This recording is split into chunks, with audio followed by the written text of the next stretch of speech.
Welcome back to Man vs. Meeple, the show where we talk about all things board game related. Today we have a review of a game called Favelas. This is from Wizkids and first-time designer Chris Bryan. This is definitely an abstract tile placement game, but it has a very, very beautiful coat of paint on it. 2 to 4 players, takes 30 minutes, so you're in and out quickly. Favelas actually gets its name from a neighborhood in Rio de Janeiro. Yeah. It's houses that have basically been built on top of other houses, and now they're making them look better by beautifying their area by painting all these houses. Yeah, really bright, beautiful colors. If you've ever seen movies that have Rio de Janeiro, you know what we're talking about. It's all those stacked houses with all the flat roofs. Yep, so the components in the game, each player is going to start with a player board that looks kind of like a triangle. There's multiple different colors on these. They're going to refer to the different kind of buildings you're going to be placing on them. You have 3 stacks of tiles. This represents the 3 different rounds. The bottom 4 stacks, you have a year end. So once that comes up, it's going to signify and it's randomly placed in there. And then you have the 5 different dice along with the clear dice. These 5 dice represent the 5 different colors. And then you have a clear bonus die that's going to represent the points you're going to score for having a variety of those within your district itself. So the gameplay itself is very, very simple. Yeah, at the beginning of the game, you're going to roll all of these dice to set their initial starting values. And then in player turn order, you're literally just going to take one of these tiles. You can take one of the 3 face-up 2 tiles, or one of the face-down 2 tiles, and there's a little stack of single tiles here. But when you take one, you're going to place it down, and when you do, you can place it wherever you want.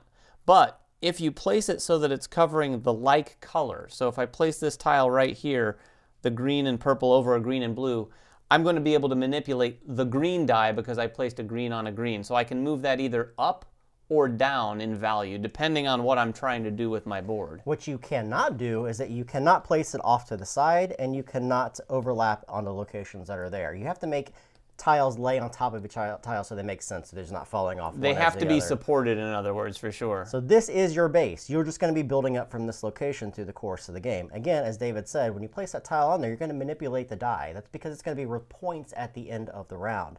You're going to keep going around this turn structure until someone pulls the year-end tile. And then you're going to score points. Points are extremely easy to explain.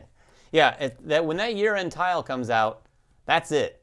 It's a hard stop at that year-end tile, and you're basically going to look down at your player board, and die by die, you're going to go through and see who has basically the most of that color showing, no matter what the level. So if I have the most blue of all the players, I'm going to score the blue points. Yep.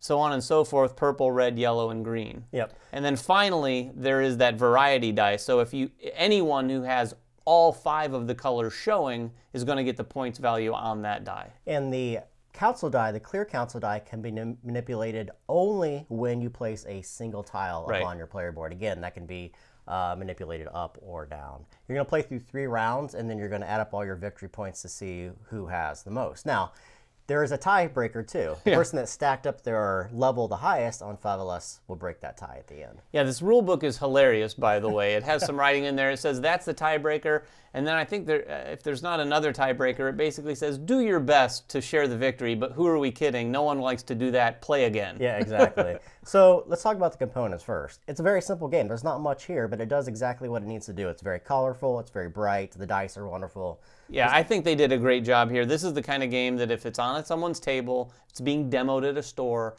someone's going to walk by and see this and go, oh, what is that? It's a very pretty game. We didn't say this at the beginning. All the artwork was done by Kwanchai Moria, who's been doing a ton of games lately. In fact, he did this Galaxy Trucker poster behind Jeremy. It definitely shows in both the box and the components. It's nice to see that in an abstract game, because so many abstract games look very plain in many regards. This one's so beautiful. Yeah. Talk about the gameplay itself. So this feels very much like a tug-of-war game because you are constantly having to cover up tiles that you've scored one round really well, but then having to give up those tiles in a future round because it may be the only possible place that you can place a tile, and then you have to manipulate dice. The other cool portion here too is that once one player starts to pull away with a particular color, say David has green heavy, the only way to really manipulate that is to go green yourself. Yeah. So you're covering up other dice that you may score potentially for by trying to kind of regulate yourself with those other players, which is a very interesting dynamic, especially as it goes from round to round, because at the start of the next round, all of these dice are going to be re-rolled, so you're going to have different values for everything that you've built. And that's key. Otherwise, you'd really run away with a color that you started in the first round. So yeah, it's important to remember that those dice are re-rolled. And Jeremy made another good point earlier about looking at what your opponents are doing, because you definitely have to do this in this game.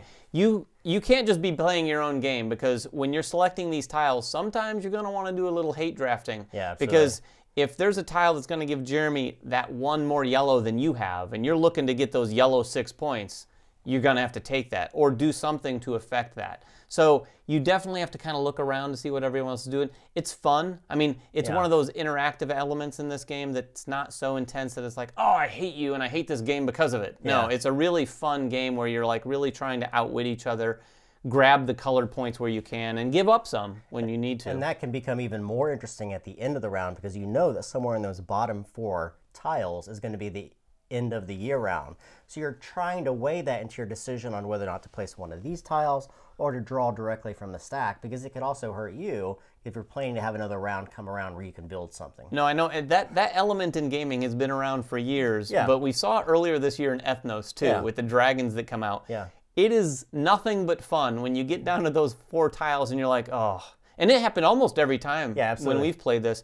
Every time it gets down there, people are looking at going, oh, I could play this, but what if the year end? You know, it's a really fun thing to try to manipulate and take it, you know, push your luck. And this is, again, one of those games that can be played by all ages. This can be played with very young children because there's absolutely 0 reading in the game. You're simply placing a tile and then trying to look at the values of those dice from round to round. So it can be introduced to new gamers, or it can be played by enthusiast gamers like us as well. Yeah, this is a great, colorful abstract. Definitely a nice game to be coming out here towards the end of the year. So if you get a chance to take a look at it, get a chance to demo this thing, definitely give it a try. Yep, brand new designer, Chris Bryan, Wizkids, 2 to 4 players. Takes 30 minutes to play. If you guys have questions about the game, make them in the comments below. Subscribe to us, follow us on Twitter. Have a great holiday, guys, and we will catch you guys next time. Bye-bye.